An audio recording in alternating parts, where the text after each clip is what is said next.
আসসালামু আলাইকুম রহমতুল্লাহি বারাকাতুহু।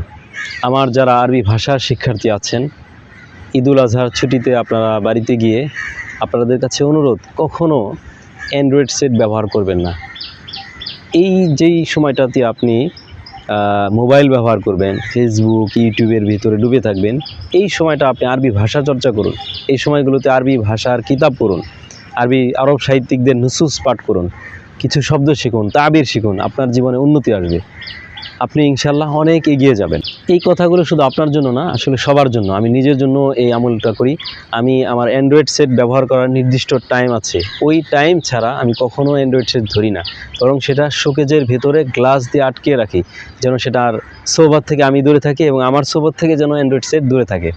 তো এক কাজ করতে পারেন, যারা একান্ত ব্যবহার করবেনই, তারা একটা কাজ করতে পারেন, সেটা হচ্ছে যে আপনারা আরবদের বক্তৃতা শ্রবণ করতে পারেন। আরবদের কথোপকথন, তাদের টকশো ইত্যাদি আপনারা শ্রবণ করতে পারেন।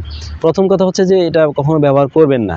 এটা ব্যবহার করার মধ্যে কোনো খায়ের নেই, বরং পুরাটাই সার, পুরাটাই মুদির, ক্ষতিকর। এটা কোনো উপকারিতা নেই। হ্যাঁ, যদি শুনতেই হয়, দেখতেই হয়, তাহলে আরবদের বক্তৃতা দেখুন, আরবদের বক্তৃতা শ্রবণ করুন, এখান থেকে আপনার ফায়দা আছে। আমি আমার শিক্ষার্থীদেরকে হাতে পায়ে ধরে সবসময় বলি যে, দেখেন বাবা, অ্যান্ড্রয়েড সেট থেকে অনেক দূরে থাকুন, জীবন নিরাপদ থাকবে, জীবন সঠিক পথে এগিয়ে যাবে, আপনার জীবনের উন্নতি আসবে। আর অ্যান্ড্রয়েড সেটের যে আসক্ত হয়ে যায়, মোবাইল আসক্ত, তার জীবনে আর যাই আসুক, উন্নতি কখনো আসবে না।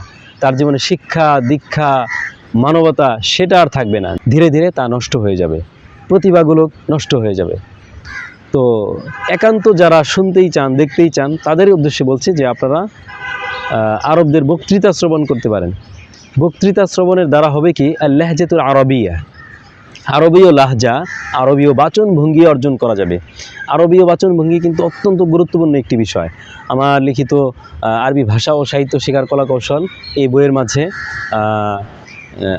আরবদের বক্তৃতা শ্রবণ করা বিষয়ে এবং আরবীয় লাহজা অর্জন করা বিষয়ে বিস্তারিত লেখা আছে, সেখান থেকে পড়ে নেবেন। লাহজা বা আরবীয় বাচনভঙ্গি এটা কিন্তু কখনো পড়ে হয় না, এটা কিন্তু আরবদের বক্তৃতা শ্রবণ করে হয়। এই জন্য আপনারা আরবদের বক্তৃতা শ্রবণ করবেন, তারা কিভাবে একটি শব্দকে উচ্চারণ করছেন, একটি কালিমাকে কিভাবে ব্যবহার করছেন, তাদের সউত কোন জায়গায় থামছেন এবং কোন জায়গায় একটু উঁচু আওয়াজ হচ্ছে, কোন জায়গায় নিচু আওয়াজ হচ্ছে, তাদের শব্দ চয়ন, শব্দের ব্যবহার, বাক্যের ব্যবহার, তারা কিভাবে বলছেন, এইগুলো খুব খেয়াল করে শুনতে হবে। প্রয়োজনে একটি বক্তব্যকে আপনি 5 মিনিটের একটা বক্তব্য 3, 4 বার, 5 বার, 10 বার শুনুন। আপনি 5টা বক্তৃতা না শুনে একটা বক্তৃতা 10 বার শুনুন। একটা বক্তৃতাকে বেশি বেশি শুনুন এবং সেটাকে ফলো করার চেষ্টা করুন, তাহলে ইনশাল্লাহ আপনার উন্নতি হবে। জাযাকুমুল্লাহ খাইরান। আসসালামু আলাইকুম রহমতুল্লাহি ওয়া বারাকাতুহু।